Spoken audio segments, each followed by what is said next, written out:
What are you looking at?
time.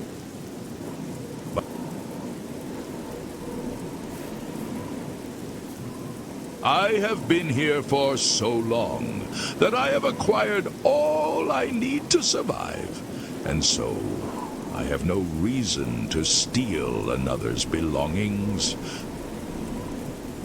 Yet, my eyes see all that transpires, so I know who has taken your lookalikes' belongings. A ruined tale tried to hold on to as much of it as he could manage. He seems to have become friends with your lookalike. Simyaz the Blackguard has a few possessions. Arelita the Dunmer has some others. And finally, there is Sergeant the Heretic. Out of all the others, you will have the most difficulty acquiring your lookalikes' items from him. I do not...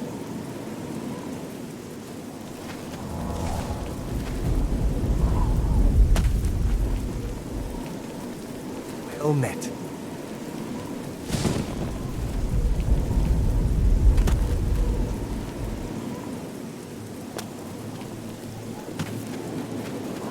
The sky here.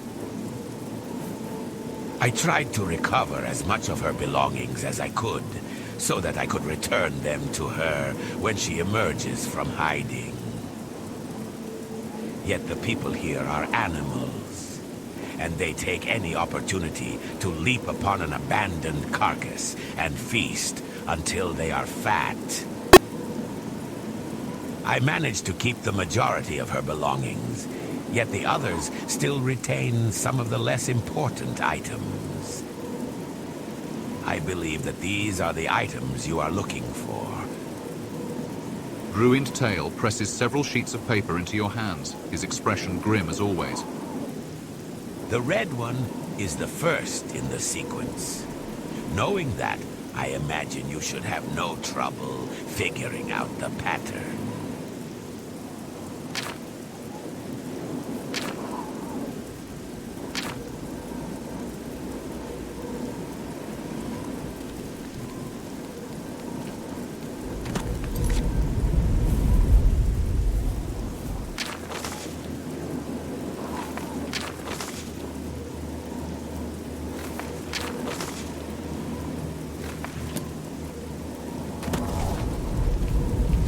Good morning.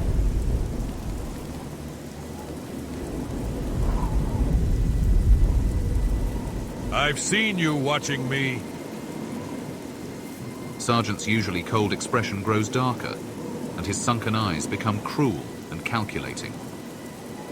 I may have a few of your lookalikes' things, but I have no plans on returning them to you, which means that you have a choice. You can take them from my cold, dead fingers, or you can perform a task for me, with the reward being the item you seek. Well, I don't have all day. What is your answer?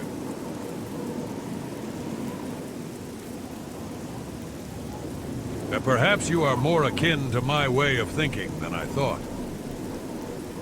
If you look atop that parapet wall over there, you will see a whimsical Argonian moaning about how depressing his existence in this place is. He does not appreciate the boon he has been given to have been sent to this paradise, and so I believe that he does not deserve to enjoy it. Cut his throat and leave him to bleed out. When he is dead, I will give you what you seek. This is a once-only offer. You can perform my small task, or you can fight me for your lookalikes' possessions. So, what do you say?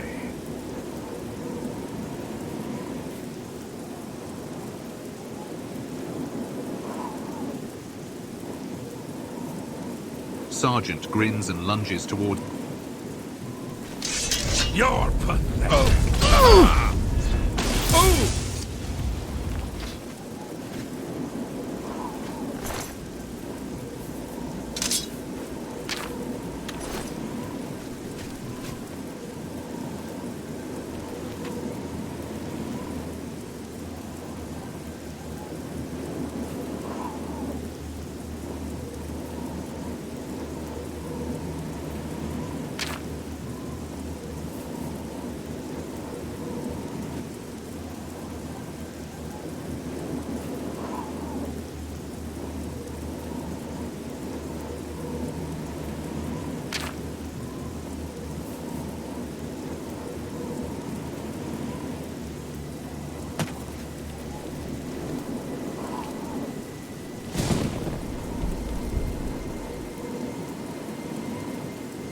Time means nothing to the...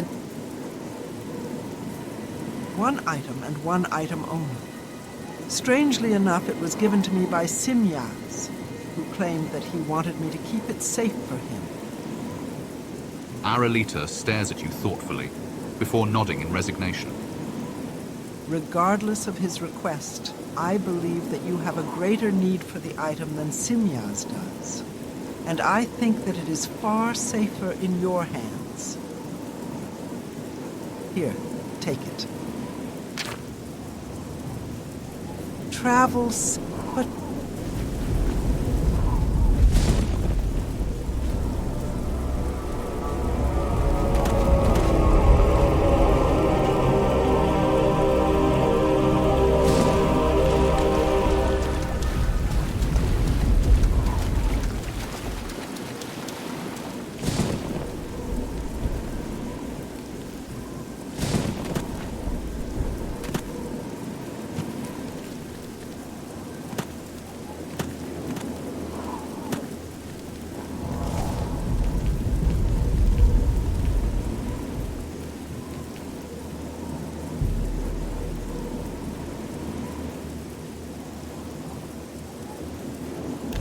Step aside and let a real warrior perform this task. If anything dangerous lurks inside, I am far better equipped to deal with it than you are.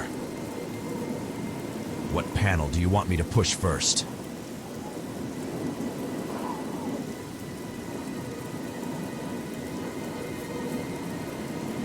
Cleon pushes the button and turns to stare impatiently at you, obviously wanting to know what button to press next. So far, so good. What next? The panel makes an audible clicking sound as it is pressed, but nothing happens. Cleon looks in your direction expectantly. One more should be enough to complete the sequence. Which panel is it going to be? As Cleon presses the fifth button, there is a much louder click and the sound of a complex mechanism performing some feat behind the door. That's it. Now to see if the sequence we entered was correct. Make ready. When the door opens, I will take the lead. You follow close behind me.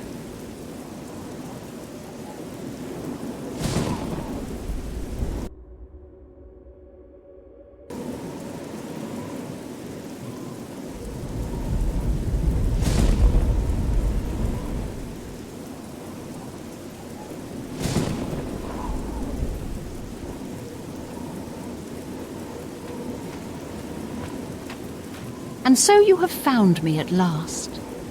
I knew that you would come, and I knew that you would eventually succeed in tracking me down. I know all of this because despite the swapping of souls, we still share the same spirit. Beneath the part of you that is your pre-incarnation, and the part of you that has been shaped by your life in Tamriel, there is still a part of me. You feel the guilt of your pre-incarnation's actions. You bear the weight of his crimes. And now you have come to make your penance. This is your brief chance at redemption, an opportunity to truly separate yourself from your pre-incarnation. Whether you have a malevolent soul or a benevolent one, you seek to separate yourself from that which created you. You want to be something more. From here you would take me from the abyss of the faithless and back to Tamriel. You would give me an opportunity to experience the life I was never given. If someone as monstrous as the Butcher of Armindale can be granted a second chance, surely one such as I should be given one. But there is one critical factor that you have failed to take into account. One pivotal piece of evidence that ultimately dictates everything. In a world of fairy tales, everyone has an opportunity to find redemption. Everyone learns a valuable lesson, and everyone lives happily ever after. But this is not a fairy tale for the amusement of children. This is the real world, and it is bloody and brutal. There will be no happy endings here. You have worked incredibly hard and at great cost to yourself and your comrades to find me here. But all of it has been a wasted effort. Because you carry with you the curse of your pre-incarnation. Everything that he has touched and tainted is beyond your redemption. You cannot heal the scars he has left on this world, and the sooner you realize that, the better, for your own sake, and that of your companions. No. One such as you needs to exist beyond your pre-incarnation. You need to be something greater than him. You need to find redemption elsewhere, rectify others' wrongs, or create more of them, whichever takes your fancy. But leave the damage that he has done for someone else to fix. You cannot live out your life seeking to make amends for his actions.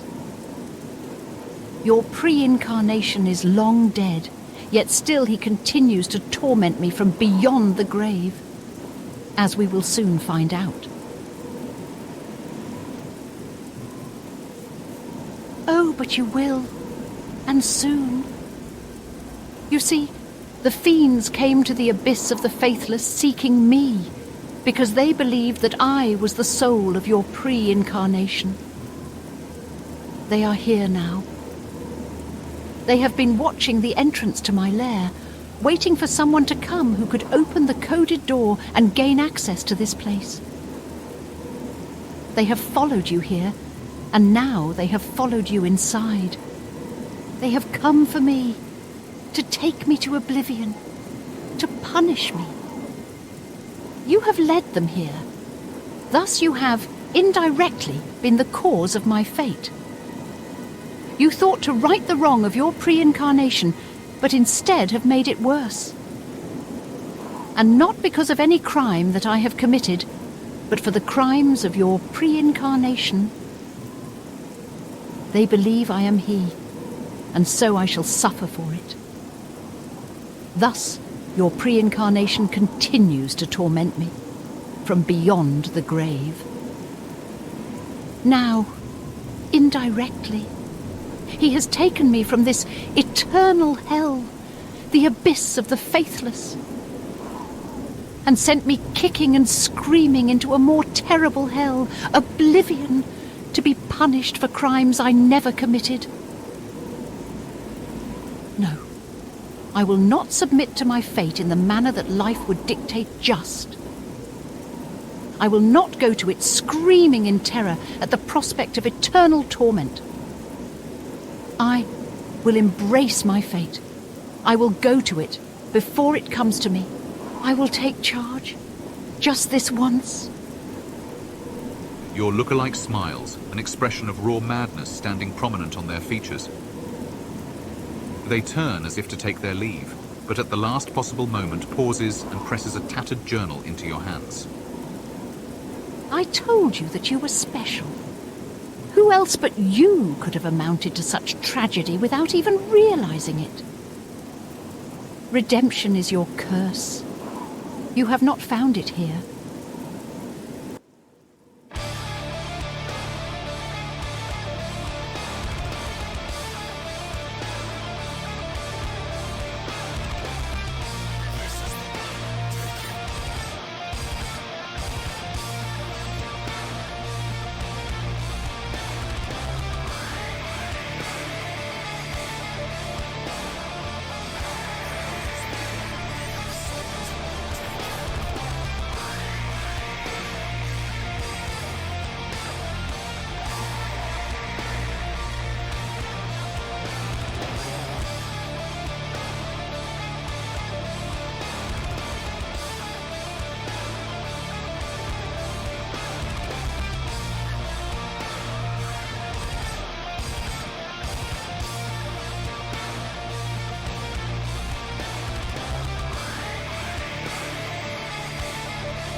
The one you had sought to free from this place is gone now. There was nothing you could have done, and nothing you can do now. The The time has come for us to leave.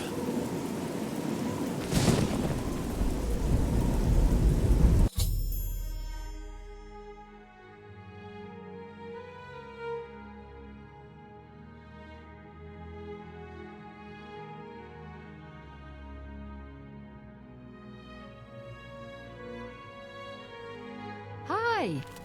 Greetings, guildmate.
Have you ever shopped at the main ingredient? It's the best place in the city for alchemical. Immortality throughout history is within our... I have a request of you, if you are of a mind to grant me a favor. I would like for the two of us to return to my grave beneath the castle anvil. I would like to have some words with you there. And only there will suffice. No, I will answer no questions now. Only when we are standing in my tomb will I speak to you of my intentions. I want to ask you a question, and only you, of all the creatures in Tamriel, can provide me with a satisfactory answer. We have been together for quite some time now, and despite everything, I have found that your conversation is valuable at times. This is one of those times.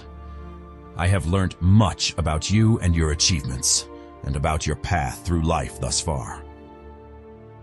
You have done so much, become so much more than what you started out as. You have become famous, a hero, or perhaps a villain to the people. You have achieved everything that you set out to achieve. And then you have gone beyond that, and exceeded your own expectations. You have become truly great, and in doing so, you have immortalized yourself in the pages of history.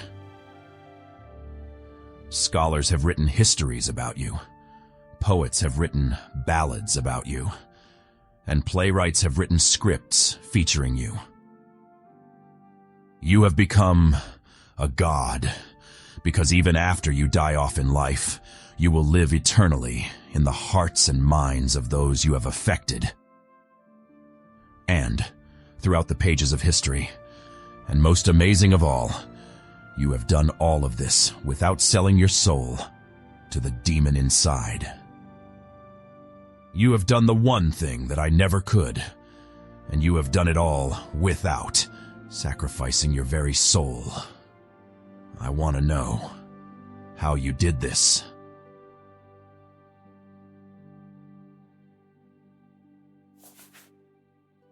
That is what you did?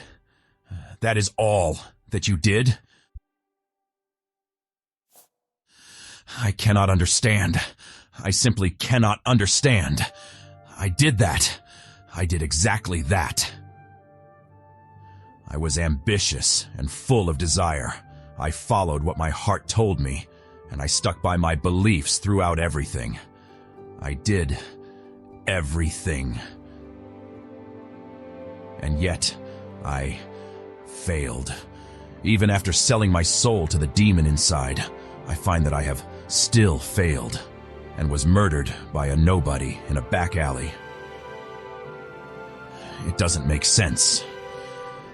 I simply cannot fathom any of it. One such as me should surely be the one to succeed. And yet, I did not. And you have. What can possibly make you greater than me? More infamous, more heroic. Everything that you have done, I have done, and more. It simply doesn't.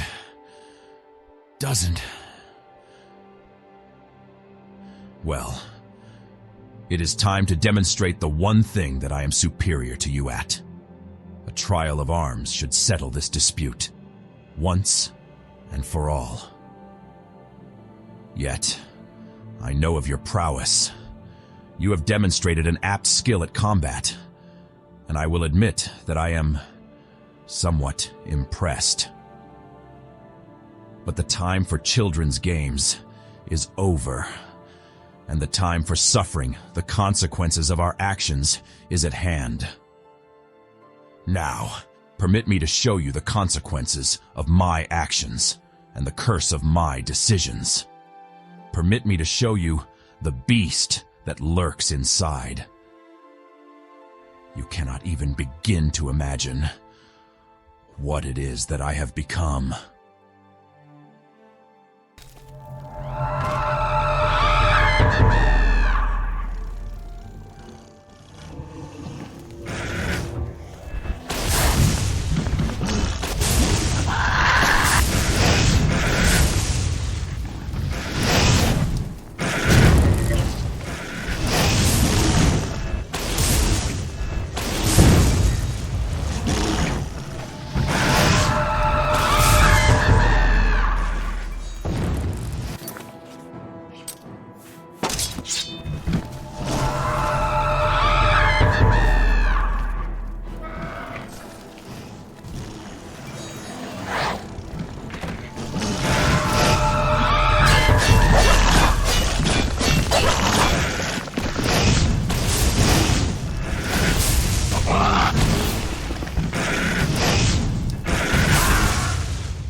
It's my pleasure.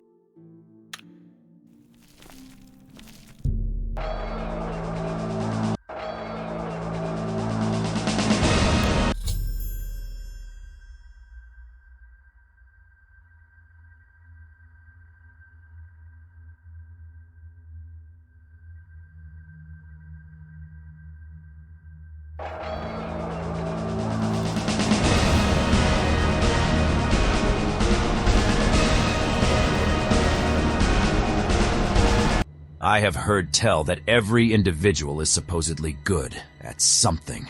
When I was a young man, I was terrible at everything I attempted. I was a disappointment to my parents, and I had few friends. Like many young men in my situation, I chose to become a professional soldier. It was in the army where I discovered my true talent for warfare. Not merely in swordplay and combat, but also in strategy and tactics. I was immediately recognized for my abilities and soon promoted to second lieutenant. I studied hard and trained hard, and I soon became unbeatable. Yet, as I became accustomed to my new abilities, I began to lose my grip on my innocence. I began to walk the dark path towards malevolence. What you see before you now represents the last remaining shreds of my childish innocence. Before Armindale, before I sold my soul.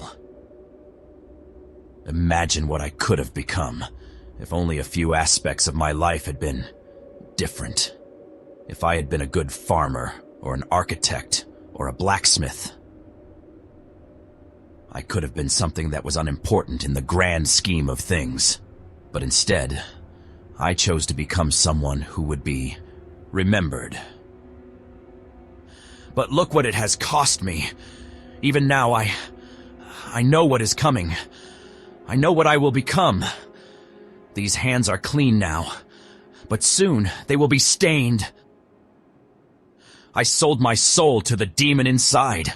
I threw away everything that I held dear, and by doing that, I destroyed myself.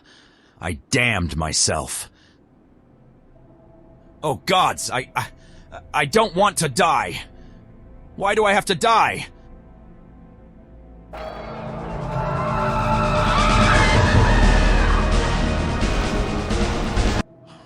Welcome, my friend. Welcome to the darkness that resides within my soul. Tell me, have you managed to determine where it is that we are now? Are the screams, the sounds of battle, the damp splat of blood spilling familiar to you? Surely, you must know where we are. We are in Armindale, where the demon inside finally consumed me, and I tainted my soul beyond recovery. We are at the place of my death. Not my physical death, of course. That occurred in a back alley, somewhere in the Imperial City. No, this is the place where Cleon died. Cleon, son of Ildera and Jamil, heir to a farmstead and a herd of cows. Cleon, who understood the concept of morals and honor. Cleon died here. For every scream that echoes down the cobblestone streets, another part of me died. Even now, I feel myself growing weaker. What stands before you now is the last shred of that Cleon, mere moments before he vanished from Tamriel, and was replaced by a beast in human shell. I know that I am going to die, and I am terrified at the thought of it. But it is unavoidable now, and I have resigned myself to it. Please, stay with me at the end. I don't want to die alone. Please, please, Mother, Father, don't leave me alone.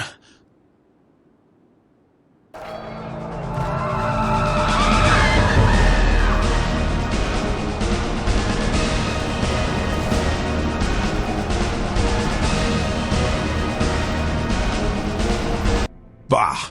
Another sentient creature, full of the foolish concepts of morals and honor, approaches me.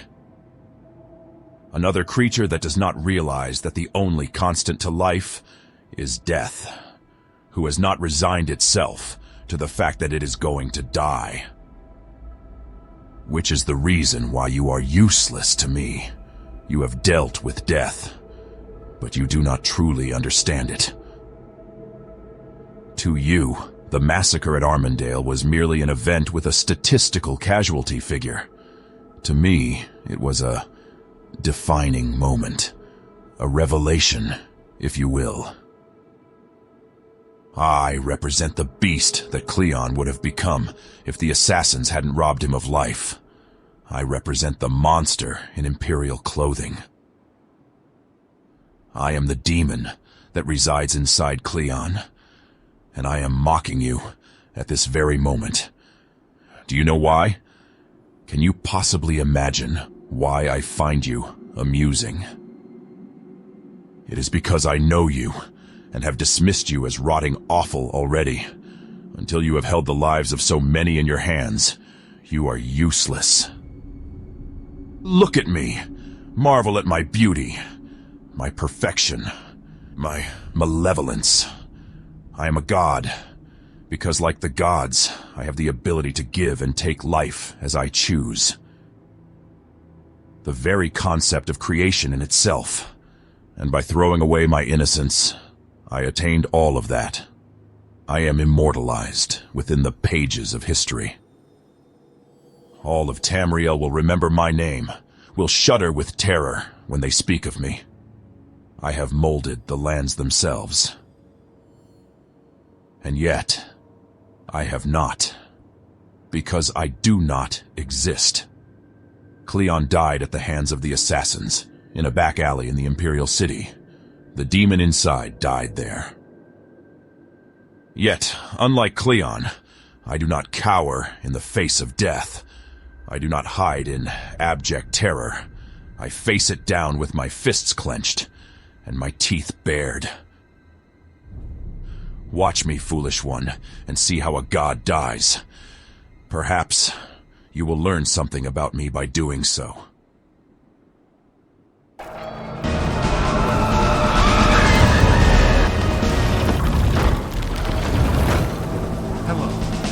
The Imperial City Arena. Is it not a marvel to behold? I imagine that you have been to it. Perhaps you have even fought in it. Now, though, the fight is far more complex than a simple battle of the blades. This is a fight for Cleon's soul. Are you ready, General? Cleon is a general and a leader of men. He is impressed by creatures with spirit, drive, and ambition. You are the epitome of these traits. The general's army is yours to lead, but be forewarned. You stand to lose a great deal if you fail. Your squad consists of 4 soldiers and 2 archers. And though they outnumber the enemy is a far superior fighter. You cannot win through brute force alone. Hence, you must use everything that Cleon has taught you in order to succeed. Your 2 archers will move first. Where do you wish to deploy them? The high ground gives you the advantage of line of sight and protects your archers from the enemies on the ground. And by positioning your archers on either side, their line of attack is crossed, meaning that the enemy will experience the arrow barrage on all sides. They will be unable to defend for an extended period of time. Hence, they will be forced to march forward and engage your force in close combat. Let the battle commence. The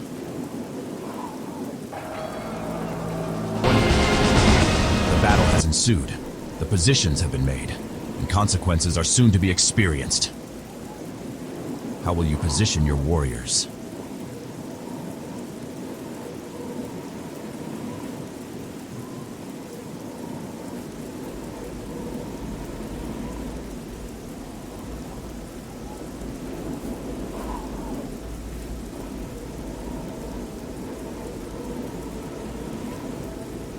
By standing together, you forfeit maneuverability, but gain strength in numbers. Your force will have high morale and will stand firm. The enemy will undoubtedly attack, knowing that it will quickly be able to overwhelm the smaller force. But you will have the element of surprise. Let the battle commence.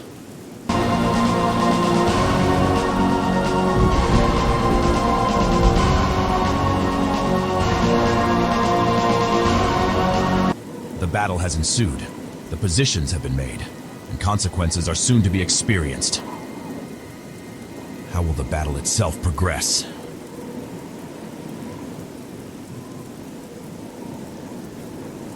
As the enemy charges, your soldiers will part and close on the enemy from either side, allowing your archers to attack their front. Their morale will crumble, and they will die. Let the battle commence.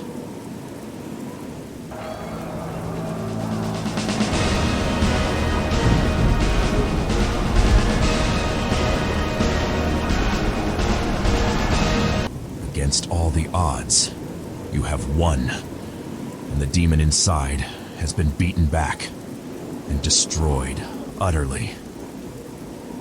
No longer will it be the beast that rides Cleon's back, driving him down the dark path. For the first time in a long time, Cleon will be free to make his own choices.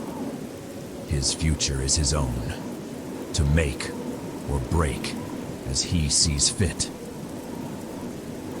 But this time, you will be beside him to aid in his recovery, and in helping him make the right choices.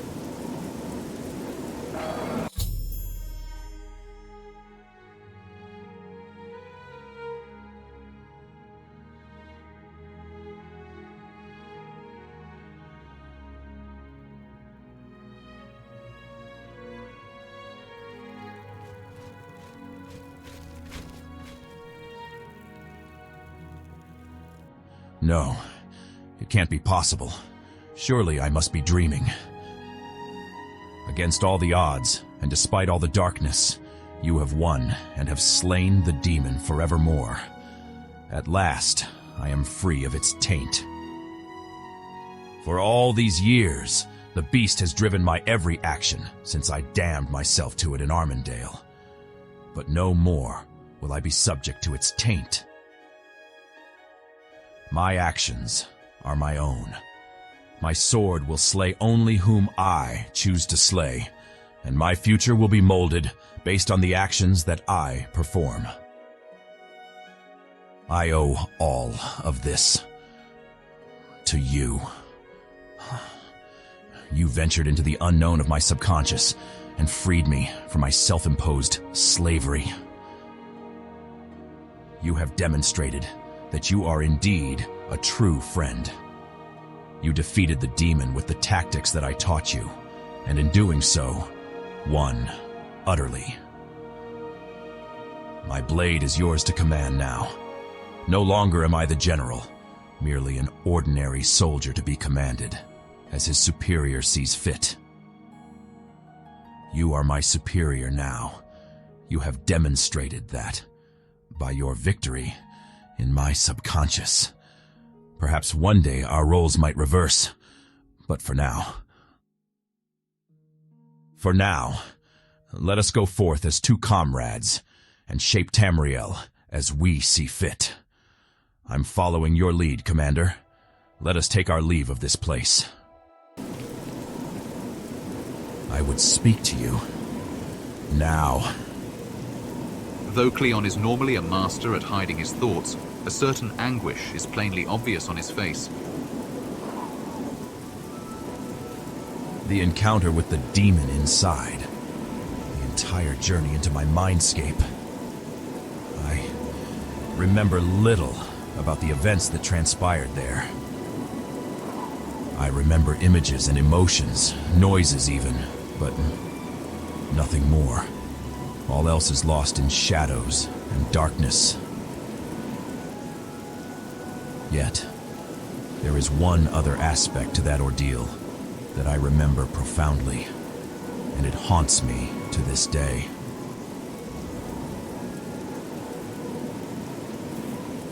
I remember that inside the fiendish shell of the demon inside was a very ordinary-looking mortal. And it was they who tempted me and led me astray. It was this innocent figure that ultimately destroyed me. At the time, I recognized this mortal, though it has taken until now for me to remember why it was that I recognized them. Care to venture a guess as to who this individual was? Yes, it was indeed you. Which makes me wonder why it was that you chose to keep this piece of information from me for all this time. Surely during the course of our travels you must have considered telling me precisely who you were and how you knew of me when no one else did. Cleon's eyes blaze with anger, though his tone is strangely neutral. I think that you owe me an explanation. Tell me your story and how you came to be in the abyss with me.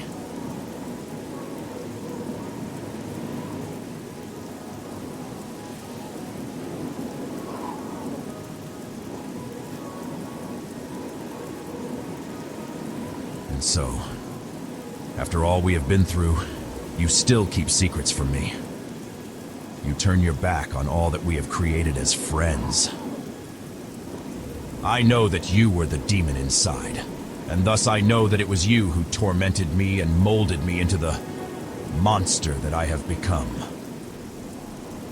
And yet you refuse to admit the truth and break this wall of lies and deception that stands between us. I suppose that I should not be surprised. Why would 200 years change the nature of mortals in Tamriel? Why should I not be surprised to look from face to face, even those that I have trusted, and see myself mirrored at every turn? So be it then. Turn your back on me, and I will quite readily turn my back on you. At least now I know precisely where I stand with you. Fire burns in Cleon's eyes, and for a fraction of a second you feel icy tendrils of fear grasp at your heart as you predict the worst. If you were any other creature, I would have cut you in half where you stand for deceiving me in such a way. But because of all that you have done for me, I will spare you. This once. Yet should we meet again, we will meet as enemies. Pray to whatever gods you worship that we don't meet again. For your sake.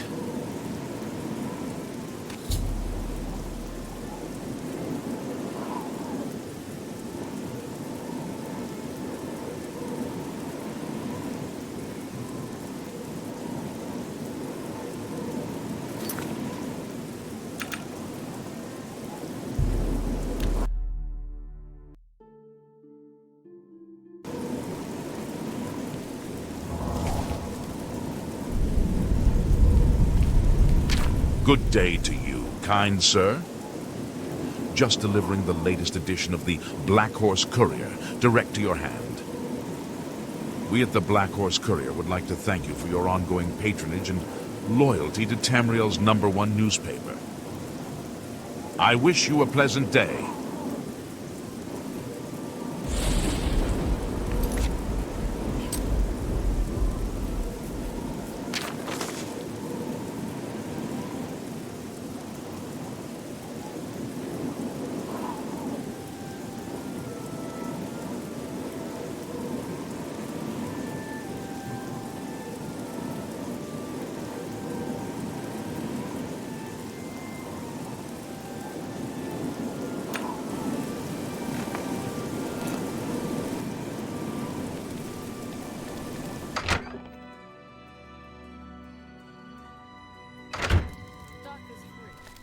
Good day to you, stranger.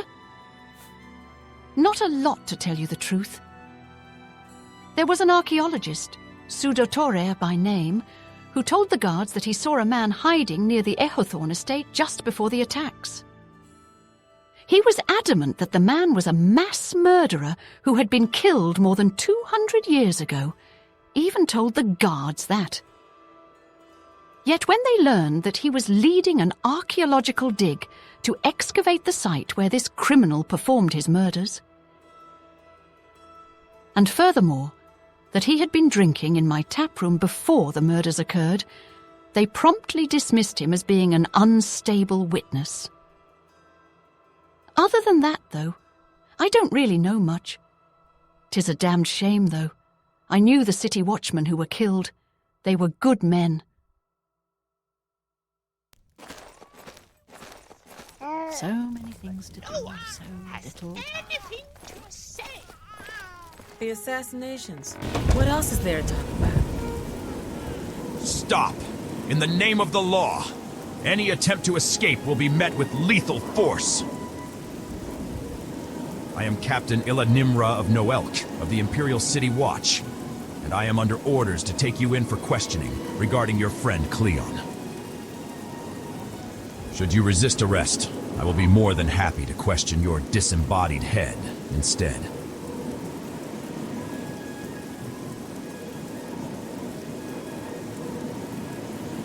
Attempting to resist, are you? So be it. A sharp pain across your forehead is all that precedes your descent into darkness.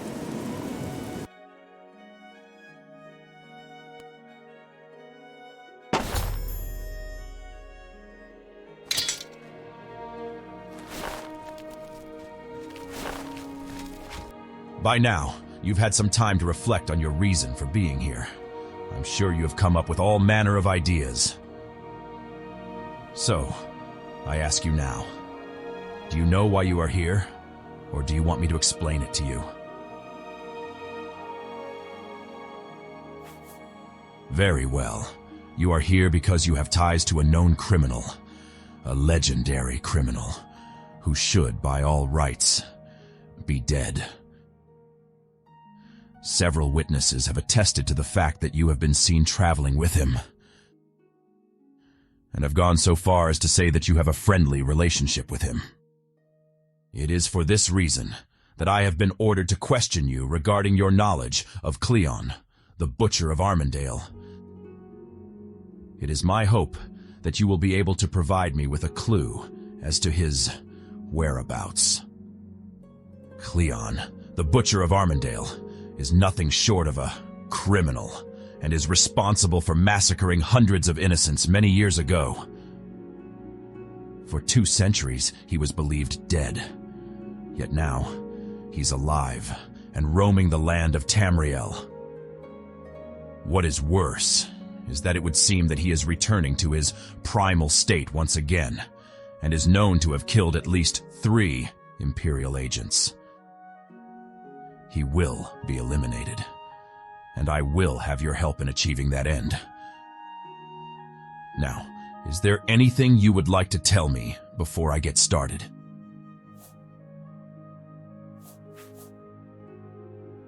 Nimra of Noelk sighs, as if genuinely saddened to hear no response. It is a shame that you feel that way. Really, it is. Because the alternative to telling me what I need to know will be decidedly unpleasant. You have to understand that I have been given no boundaries in my task to apprehend Cleon, the Butcher of Armindale. Thus, I will do what is necessary to ensure that I succeed at that task, even if some of the methods may seem morally questionable. I know that you know Cleon, and have information about him that may well lead to his capture, and I will not stop until you reveal it. So I will ask you one last time.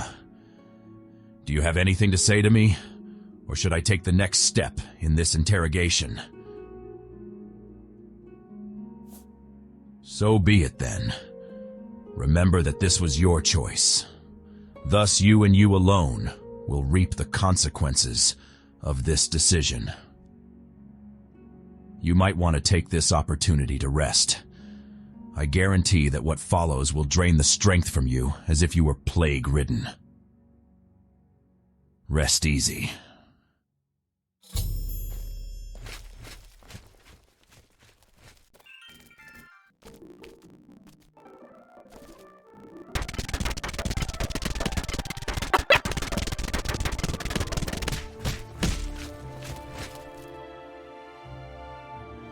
Throughout my tenure as an interrogator for the City Watch, I've learned numerous ways to make people tell me what I want to know. I can remove limbs from them. I can tarnish their record, or I can torment those they care about. But eventually, I always get what I need to know. Now, I know that you are an intelligent individual. I can see that the entire bluff phase of my interrogation would be wasted on you. So, I will skip over that meaningless phase and get straight to the section that features a great deal of spilled blood. Yours, to be more specific. I'll lay all of my cards on the table and ensure that you know every aspect of the situation at hand in order for you to make the correct decision.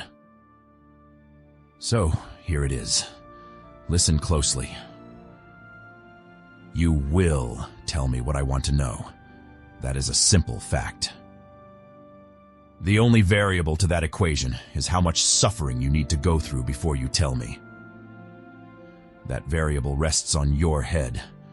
You can tell me now, and we can part ways as friends. I might even be tempted to offer you a reward for your assistance, or you can refuse to talk, and I can start by removing your fingers. I imagine that someone in your profession might struggle to find work when missing a few fingers. So spare yourself that discomfort and tell me what I want to know. Tell me about Cleon the Butcher of Armindale. You have to understand that I don't want to do this. I want you to tell me what I need to know with as little fuss as possible. You cannot imagine how much of an inconvenience it is to have to clean blood off the ground after each interrogation session. I'd prefer to avoid that, if possible. There's also the paperwork that goes along with dismemberment in the line of duty. You would not believe the library's worth of writing I need to put in whenever I am forced to remove a captive's limbs. I don't want to go through any of that, but I will do it if you force me. The decision is yours and yours alone. You will determine your fate. You will decide whether you leave here with all of your limbs intact or with 2 bloodied stumps instead of hands. And that is assuming that you tell me what I want to know before I start on your toes. Because after that, I will begin removing your eyes. And unlike most men who would put you out of your misery at that point, I will do the exact opposite. I will bring in a surgeon to stitch the holes and cauterize the wounds. I will then unleash you upon the world to wander Tamriel as the epitome of mockery. And yes, I know that you could just kill yourself, but if you do that, no god will accept you into their realm. After all, suicide is at odds with the gods' mandates. Thus, you will wander Tamriel forevermore, sightless, limbless, futureless. Powerless to even defend against a wolf attack. And so I ask you this one last time. Will you tell me of Cleon? Very well then. A shame that it has come to this. Give me a moment to gather my tools. I will be back soon, and then we can get started. Rest assured, this will hurt a great deal.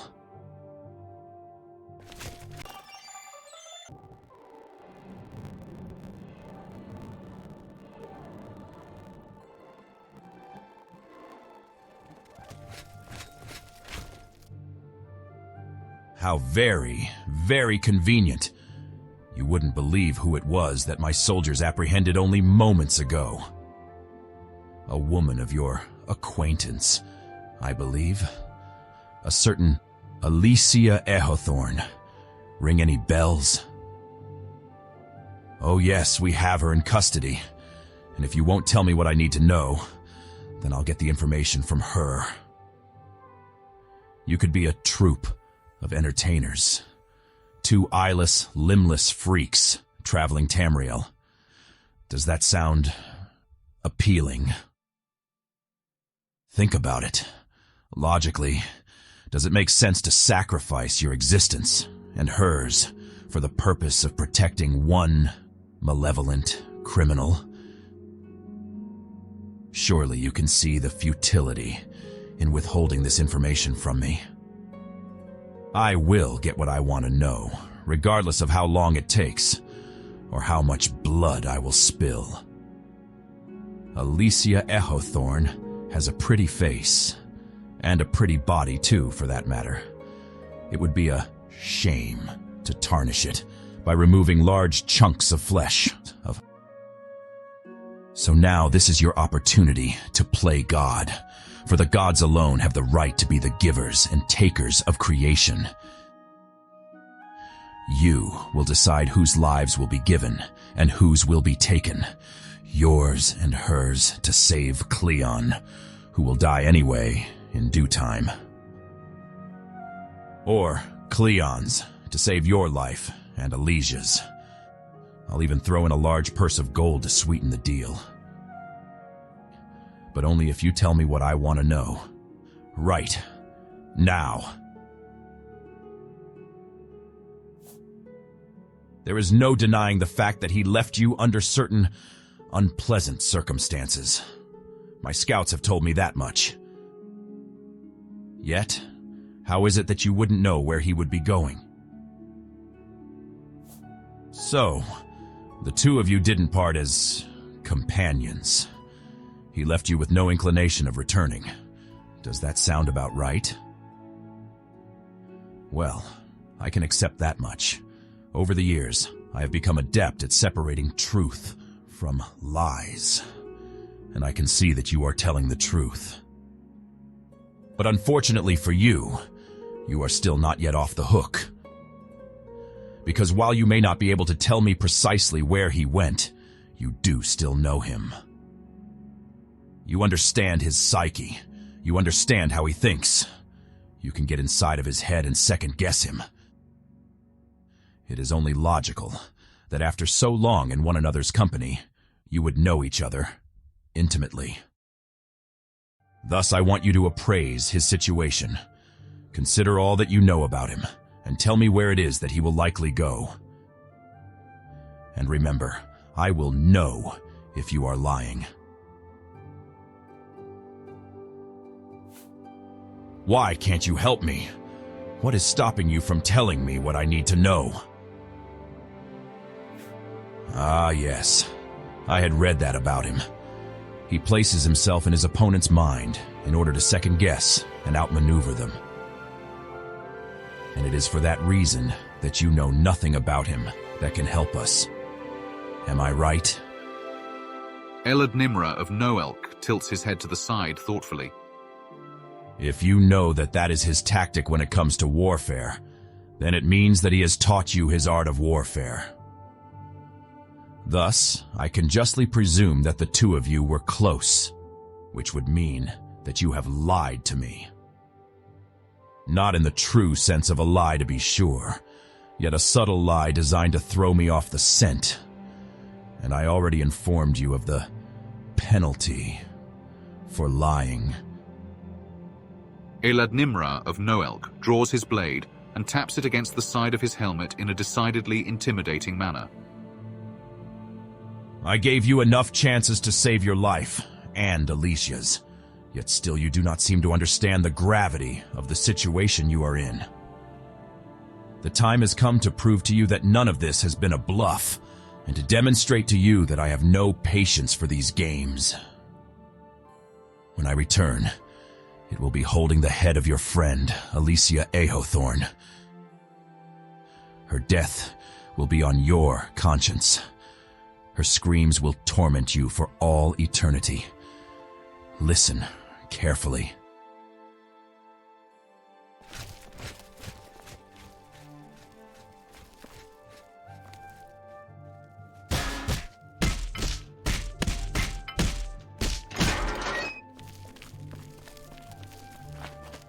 Sometime after I left you, I began to wonder if what I was doing was the right course of action. Not necessarily right in terms of good and evil, but right in terms of the most beneficial action for me to take, for my own advancement. But by this point in time, it was already too late. I had turned my back on you. I had opted to embrace the malevolence within, without the demon inside riding my back, and I had taken life. I felt damned beyond redemption. Even in this new world, 200 years after my death, my hands were stained with the blood of the innocent. I had been given a chance at freedom, and I had squandered it by returning to the only type of existence I knew, an existence shrouded in spurting scarlet and torn flesh. Yet, throughout the course of our travels, despite our differences, I had learned one thing: no one is beyond redemption. The gods forgive the most wicked of mortals, should they be suitably repentant. And I was far from the most wicked of mortals. I decided that I would make an attempt at redemption, yet I knew that I could not do it alone. I needed the help of the only creature that truly knew me. I needed your help. Yet how could I trust you, after all that had happened between us? How could I place my life in your hands once again? I needed to know if I could trust you, and so I created this elaborate charade. I took on the guise of Elad Nimra of Noelk, drawn from Cleon of Armindale, and began the ruse. And now I see the truth of the matter. I see where you and I stand, and I see the fact that you are willing to sacrifice yourself in order to save me. I see that I was wrong to turn my back on you, to assume that you could be of no further use to me, that you cared nothing for me. Somehow, my arrogance blinded me to the truth of the matter, and I failed to realize just how symbiotic our friendship really is. You see, from our time traveling together, I gleaned your weaknesses and how I could quite easily exploit them, should I ever need to. But to the same extent, you have learned my weaknesses, and thus have made yourself the single greatest threat to my existence. And yet, you chose not to exploit that weakness in order to save your own skin. You were willing to spill your own blood to save mine. I am truly sorry for the ruse, and I hope that you can understand that. Yet I think that all of it was worth it in the end. For I have learned the truth of just how much of an impact you and I have had on one another. The truth of just how impermeable our friendship truly is. The truth of how I do not think I can survive in this new world without you at my side. Tell me, can you forgive me? And so it continues. Our epic journey continues. Your legacy continues. Let us leave this place. I have secrets that I need to share with you as we journey together. Your equipment is in the chest, just outside your former cell. Gather it before we depart.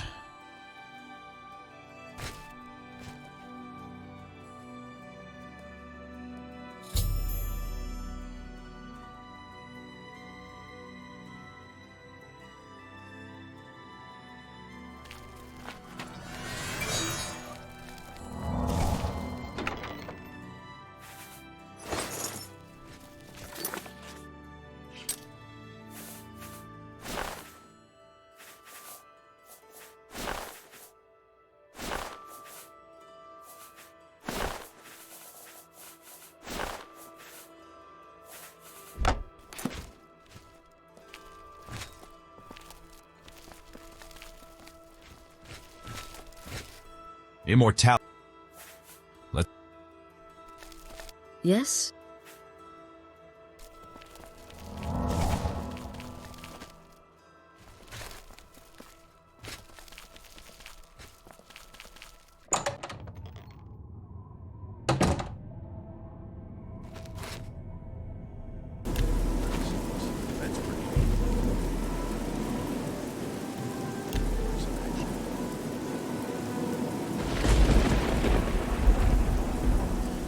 I tell you, my friend, that woman will be the death of me, if she hasn't already. Cleon sighs, and his expression grows weary. I doubt that I will be able to convince you of the truth of the matter without any hard evidence. So I will not waste time attempting to explain. But let me simply say this. There is more at hand than you could possibly imagine. Unknown undercurrents and unseen eddies, all of which collaborate to dash us against the rocks and tear us apart. A web of lies and deceit and treachery that has lasted for more than 2 centuries. And sitting at the center of the web is Alicia Eothorn. She is the Black Widow who so readily devours her mate.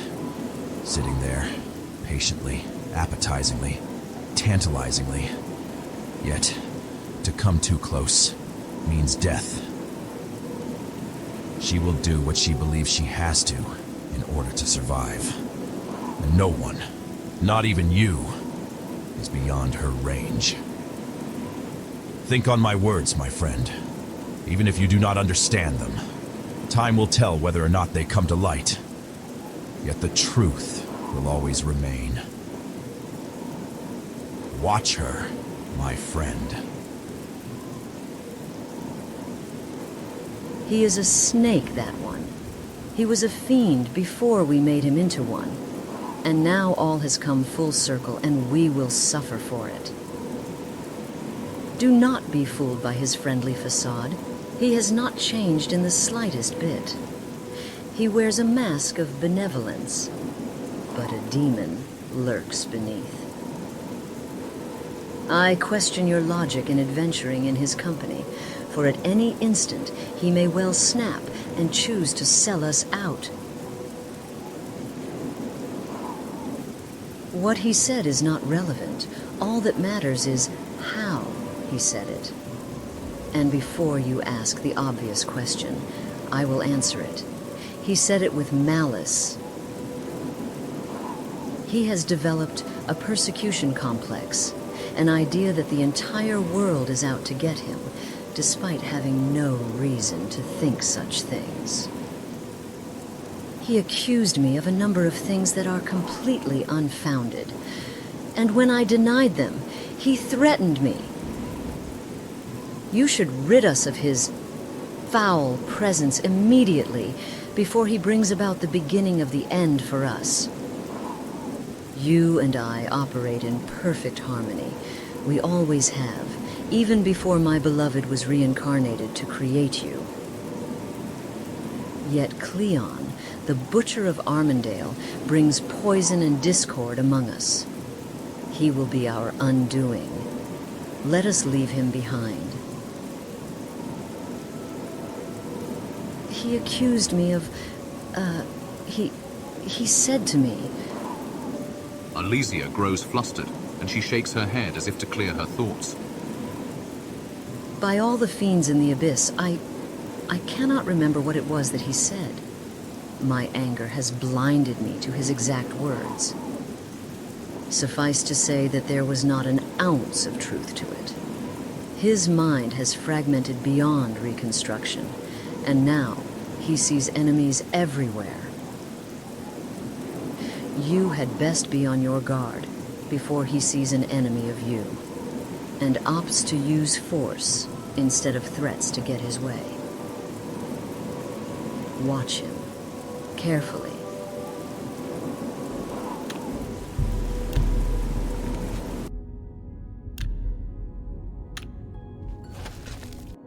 No more. I will not stand for it anymore. Every moment that I remain in the presence of that fiendish bitch is torment. Like being forced to share a rented room with a thief who robbed you. And make no mistake, my friend, Alicia Earththorn has robbed the two of us of a prized possession, beyond that which you already know. She is keeping secrets for her own preservation, secrets that would change the state of your relationship with her if they saw the light of day. But now is not the time for me to be revealing such truths, not without the hard evidence to back up my words. Thus, I will get you that evidence, and all will be revealed to you, once and for all. If you wish to learn the truth about Alicia Earththorn and all that she has done to me, you will meet me at Two Sisters Inn in Skingrad. And you will not bring that thrice-be-damned harpy with you.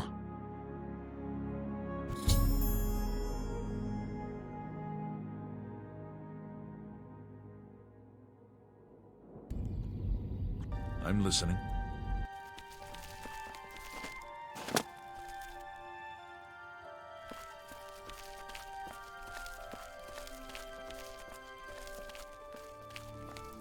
Cleon studies your face and the surroundings, obviously looking for any sign of Alicia Earththorn. I see that you no longer have that contemptible harpy clinging to your tail. Metaphorically speaking, of course. Already your social status has improved just by bidding farewell to her. Such an improvement can only be a good thing. All right then, you are doubtless here for answers. I will take you to them. Follow me.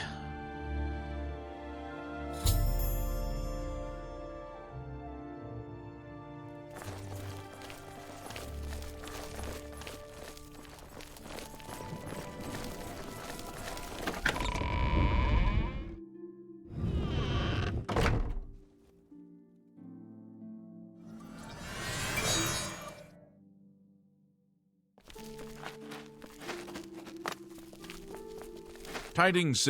Well, my friend, this is it. You are privy to something that no one aside from myself has ever seen. This is the grave of my wife, Illyria. She died while I was on one of my numerous campaigns, and was dead for many weeks before I had the opportunity to return here and bury her.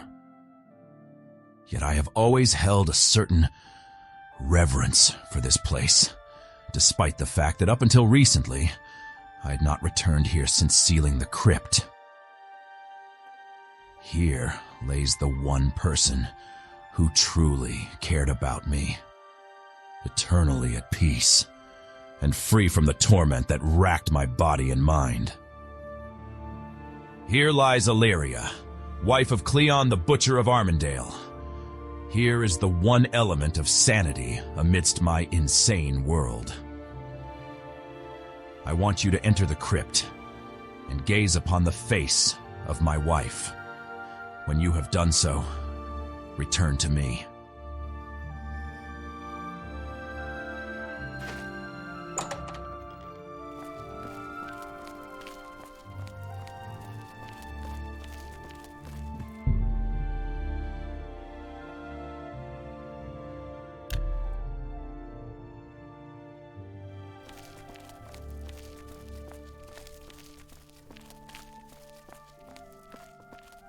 Good to see you. So, my friend, what did you think of my beloved? Is she not beautiful, even in death? Cleon's answering laugh harbors more misery than you had ever thought the Butcher of Armindale capable of feeling. And that, my friend, was the purpose of this entire excursion.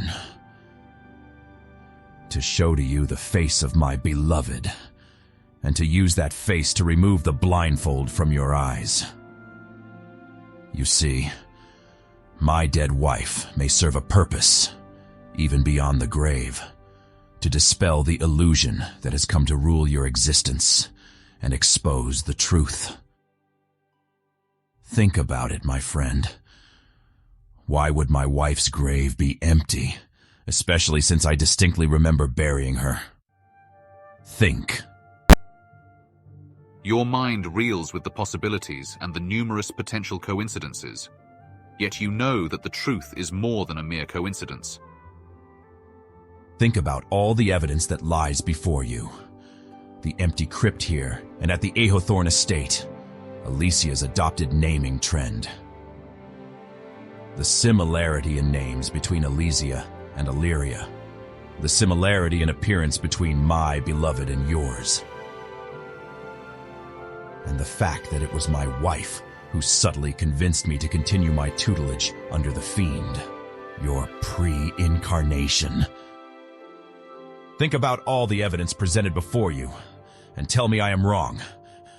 You know who my dead wife really is. Your vision grows cloudy as the darkness closes in.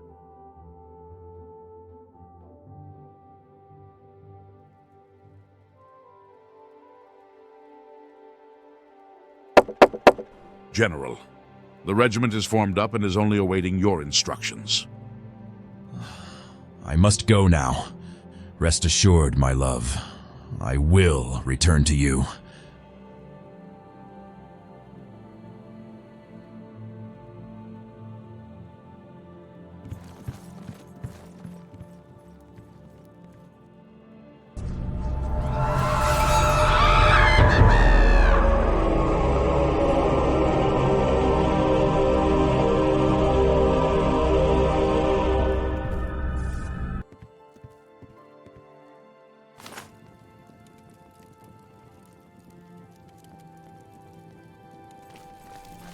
The world around you focuses once again, and you awaken to find Cleon staring at you studiously. Yes. Yes. Now you remember, don't you? Now you can see the ruse for what it is. Now you know how that harpy has played the two of us. Now, at last, after all this time, the two of us are in our right minds, and the illusion that has become our existence is gone. Only reality stands before us now. You see, my friend, there is no Illyria. There never was. My wife was merely an illusion crafted by Elysia in one of her more despicable acts. There was one point in which I had begun to rebel against the teachings of your pre-incarnation. For as my intelligence grew, so too did my perception.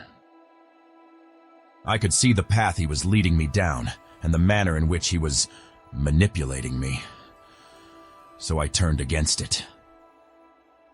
Elysia knew that all of your efforts would have been wasted if I refused to follow your instructions any further, so she concocted a plan of her own. A plan that I suspect your pre-incarnation was not even aware of. A plan to provide the subtlety and underhanded manipulation that you never could have. She took on the guise of the woman who would eventually become my wife, and manipulated me from within my own household. If your pre-incarnation can be thought to have corrupted me openly, Elysia Ahawthorne corrupted me subtly. I can handle the manner in which your pre-incarnation manipulated me, because I could see it in effect, and thus the responsibility was mine alone. Yet the manipulation of Elysia, there can be no forgiveness for that, as you must surely understand. Cleon's face grows darker and takes on the same expression of unparalleled hatred he wore when first you met him in the abyss of the faithless. The time has come for this to end. Elysia must pay for her crimes, and you will either assist me in that task or stand against me in it. I am going to the ruins of Armindale, where I sold my soul once and for all, and await the arrival of Elysia AI. If you wish to seek a conclusion to this story, you will bring her there to face justice. If not, then I will die of starvation awaiting your arrival.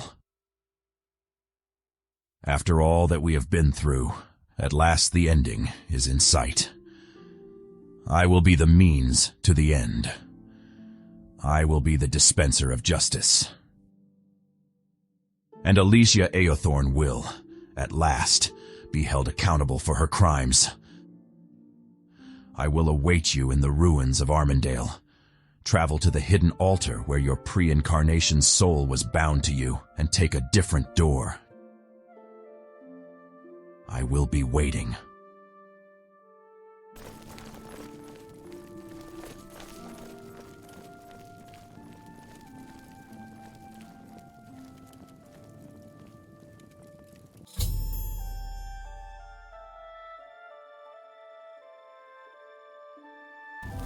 Hello. Greetings to you. You found him, didn't you? I can see the accusations lurking within your eyes. You spoke to Cleon, and he relayed to you what was bothering him. Now he has given you some sort of ultimatum, and whether or not you wish to fulfill it, you would like to bring all the elements together for the end. I'm right, aren't I? Elysia's face betrays no emotion, and you are reminded of her confession outside the remains of the orphanage. I'm sure he said a lot of things about me. I'm sure he created a lot of fanciful names for me. Doubtless some of them are quite colorful. He is a warrior after all, and is prone to being crude and simplistic under pressure. Yet, despite all the inaccuracies, biased statements, gross exaggerations, and childish name-calling, I'd imagine that there was some measure of truth to this. One can seldom talk as much as he does without at least a semblance of truth at the core of his words, for inspiration, if nothing else. Cleon harbors some strong opinions of me. I will confess that not all of them are completely unfounded.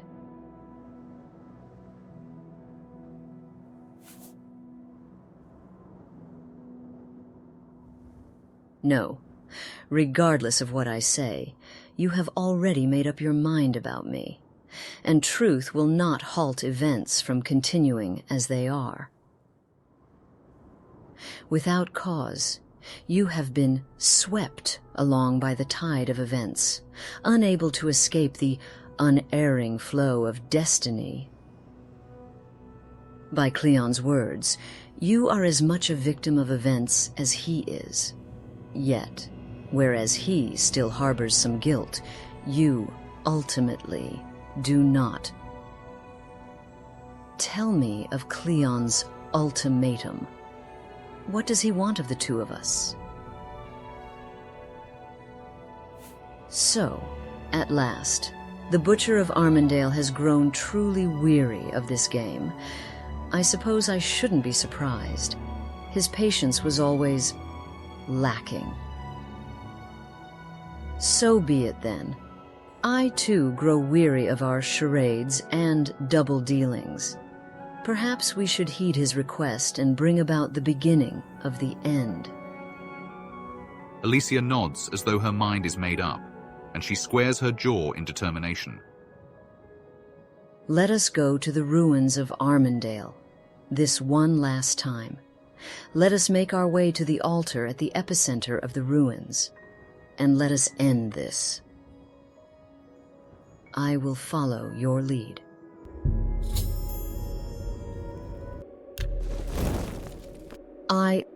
I am sorry that it has come to this. If you believe nothing else, I say you must believe that. But the time has come for this confrontation. This saga of darkness within darkness, to reach its conclusion. And you are no longer a part of it. Your tale has been told. So has Cleon's. Now it is time for my own tale to come to an end. Where we stand now is the epilogue, the closing chapters. Great writers love to kill off unexpected characters at the last moment of their story. And rest assured, my dear friend, one of the characters in this saga will die. I have taken steps to ensure that it won't be you. You can see that Elysia has been crying as a steady flow of tears cascade from her fiendish eyes. I poisoned your last meal. You won't suffer, but you will be rendered immobile for long enough to ensure that the conclusion is written. I am truly sorry that it has come to this, my friend. I pray that you can forgive me, in this life or the next.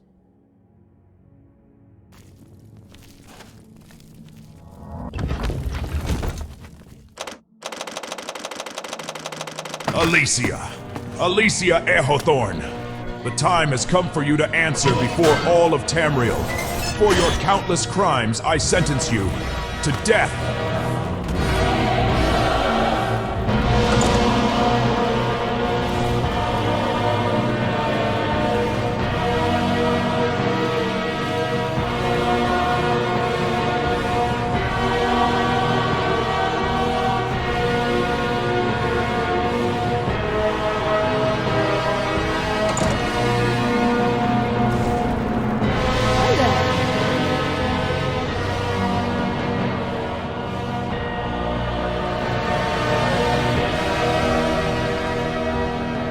You should not have done that.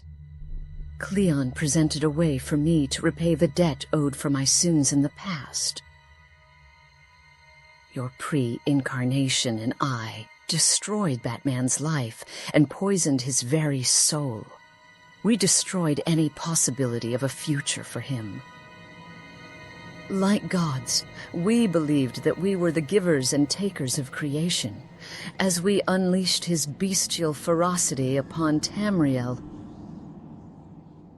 His rabid, foam-drenched jaws ripped apart the flesh of our enemies and gave us power incarnate at the cost of countless innocent lives. Your pre-incarnation was guilty. Cleon was guilty. Yet both of them have made amends for their sins. Yet I have not. I must repay the debt and cleanse my soul. Cleon will be the instrument by which I will do this. But change does not constitute redemption. Redemption cannot be bought by change alone, only through actions. And my actions always result in me walking the same dark path that I always have.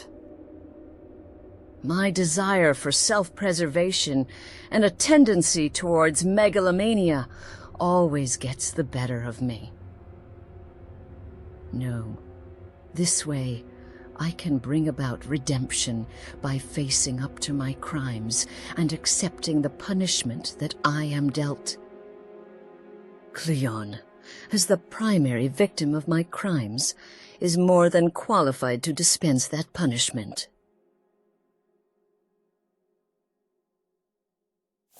Why? Why shouldn't facing my sins earn me redemption? Surely it is the opposite to running from my sins, and running is what put me in this position in the first place. Elysia's brow furrows, and you can see that she is mulling over your words at length. Because only one's actions dictate redemption, and if death is not a noteworthy action, then death will not bring me redemption. Then, if what you say is true, only the correct course of actions will redeem me for my countless sins. For me, there can only be one correct course of actions. I need to make right on what I did wrong.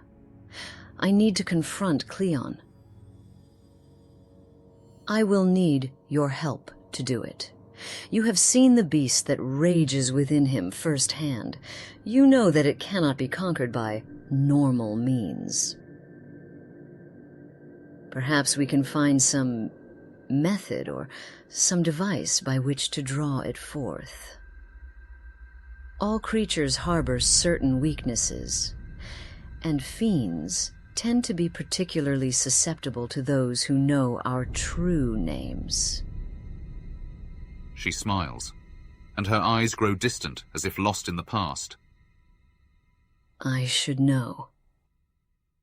Come, let us perform this noteworthy action and take the first step on my road to redemption. So you have made your decision and chosen to side with her. Your fate is in your own hands now.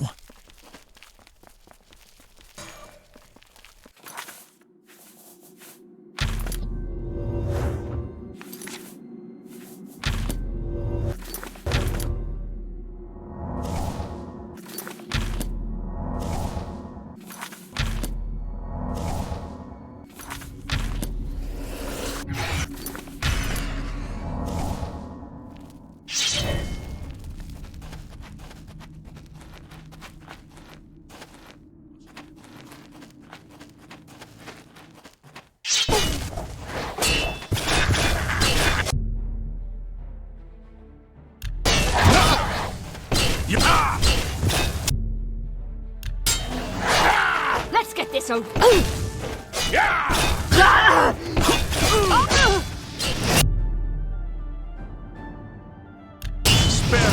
Let's get this over. My pleasure, really. What? What is happening?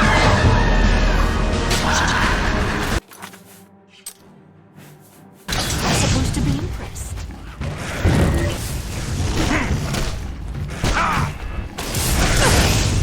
Show me what you've got.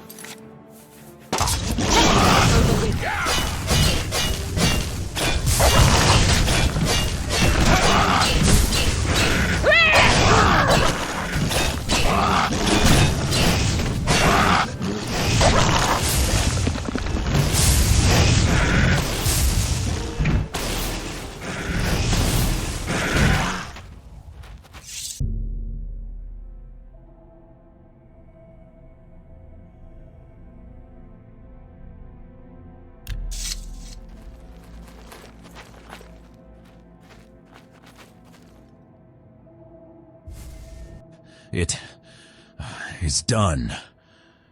The evil that corrupted my soul and led to my downfall lies dead. After all this time and all these centuries, I am my own master.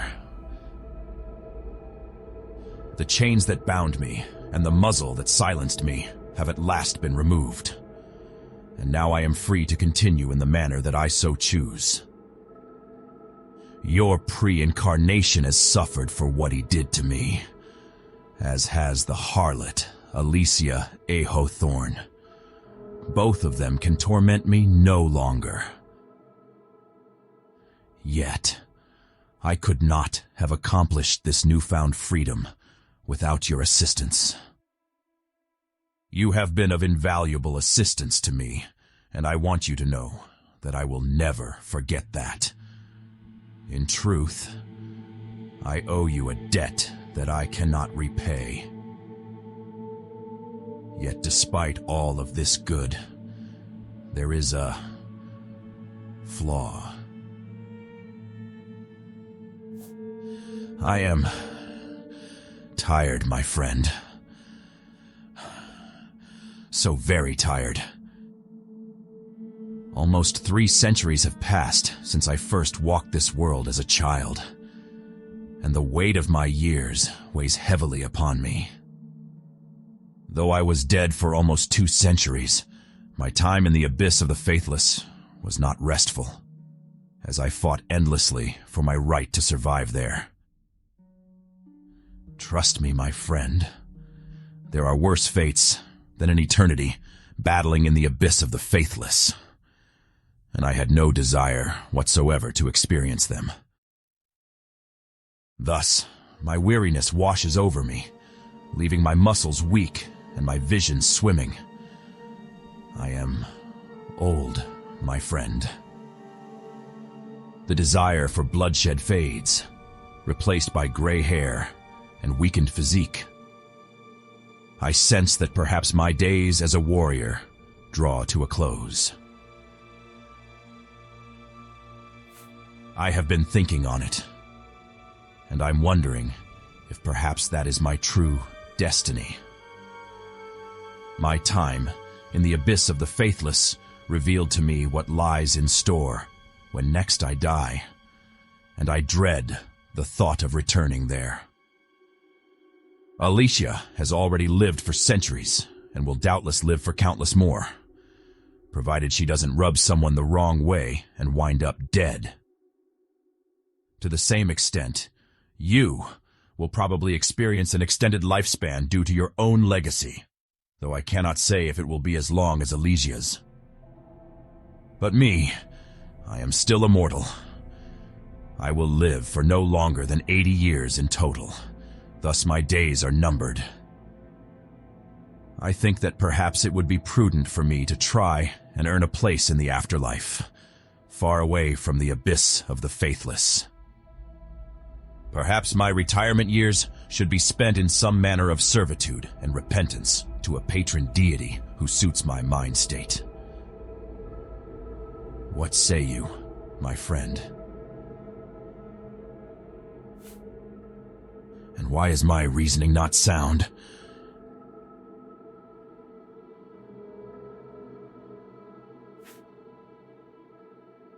I recall that there were others in the abyss. When first I arrived, some of them attempted to speak to me, yet I rebuked them.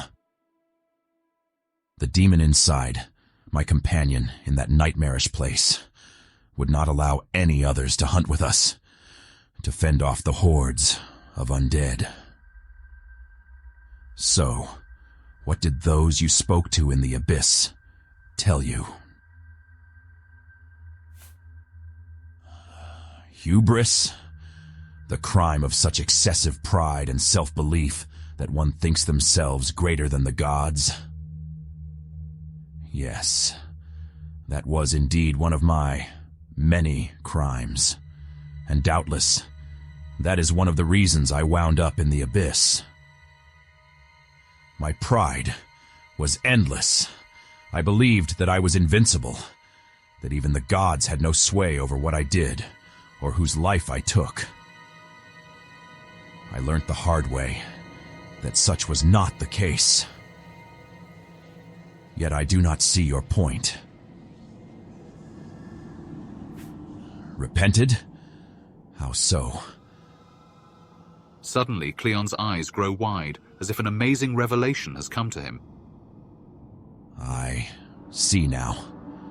In this conversation alone, I have repented my belief that I was greater than the gods, due to my desire to retire in order to serve them. If I was willing to give up my life's work as a soldier in order to earn my place in the realm of the gods, then I was no longer committing the crime of hubris. Cleon smiles broadly and thumps you on the back in a comradic manner. Cleon smiles broadly and thumps you on the back in a comradic manner. You and I shall continue to travel together as we did before, making friends where being friendly is necessitated, and enemies where being enemies is necessitated. We shall leave our mark, of that I do not doubt, yet only if we continue together. Some creatures are destined to operate as individuals, others as individuals operating within a team. You and I are destined to operate as symbiotes. The two of us will survive and grow only if the other is present. We will feed off one another's strengths and compensate for one another's weakness. Such is the definition of symbiosis. Such is our lot in life. Such is our place in Tamriel's history. Come, my friend, let us leave this place of the past and continue out into the open air of Tamriel's most unfettered nights. I will meet you in the entrance to this place.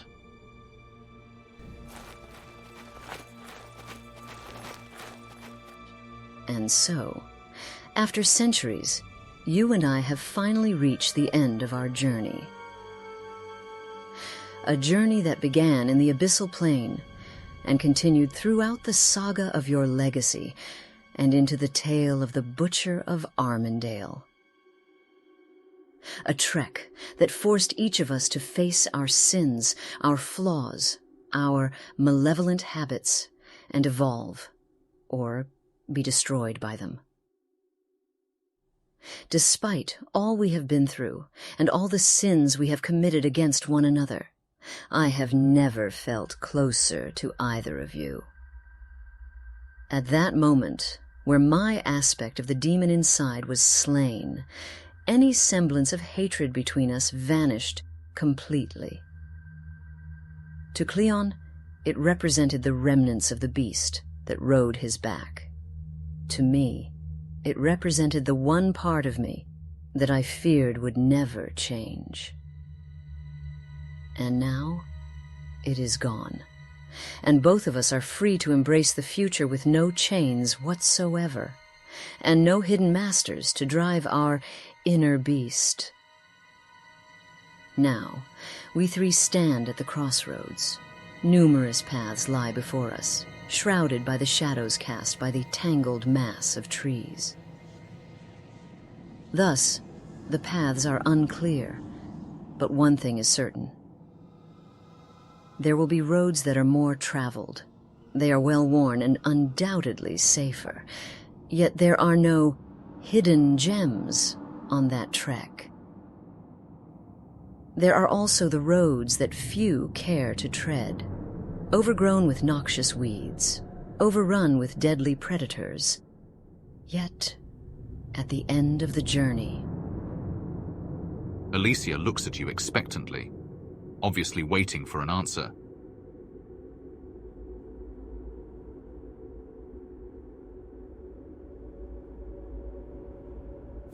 Alicia smiles, her eyes sparkling excitedly. I knew that you would say that, and in truth, I am pleased. The road less traveled always leads the children of fate to their destiny. Those who do not shy from the pre-written pages of the God's divine plan will always face the inferno in life. Yet if they emerge unscathed, the remaining pages in Tamriel's history books are theirs alone to write. Such a future is enviable. But the decision is yours, and yours alone. You and I are a team, and have been for centuries, even if it wasn't you precisely I was with. Cleon is the newest member of our team, yet even he has journeyed with us for untold years, once as our servitor, but now as our equal. We three need to choose the path that will dictate our destiny and our riches. What path shall we take, my friend?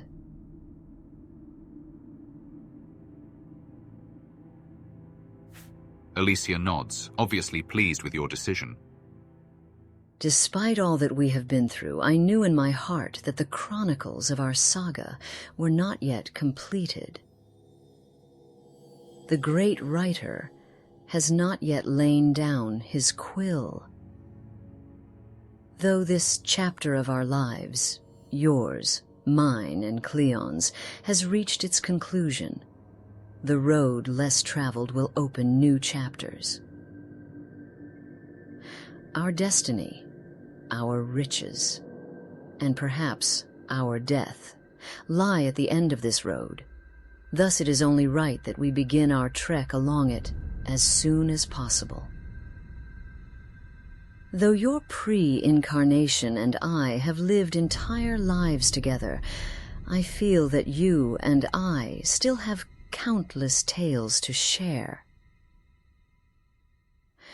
In time, and with this gentler, safer road that lies ahead of us, I do not doubt that you and I will have the opportunity to share them.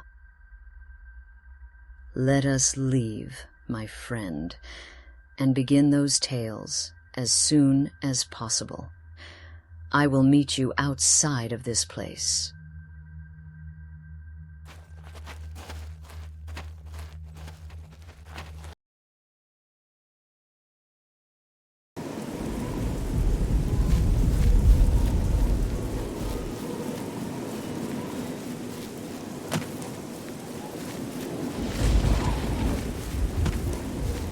Hello. Yeah.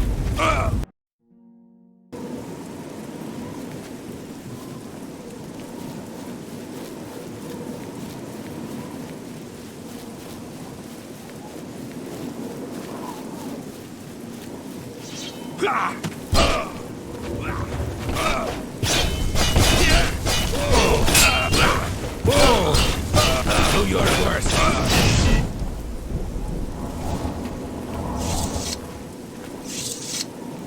Please go ahead.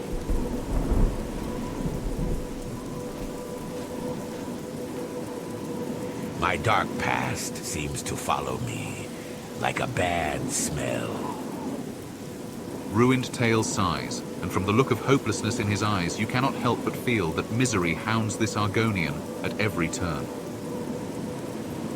Yet, you are one who would readily face evil in order to conquer it. I am surprised that one such as yourself would talk to me. You know that you are the first person who has spoken to me since I arrived at the Imperial City.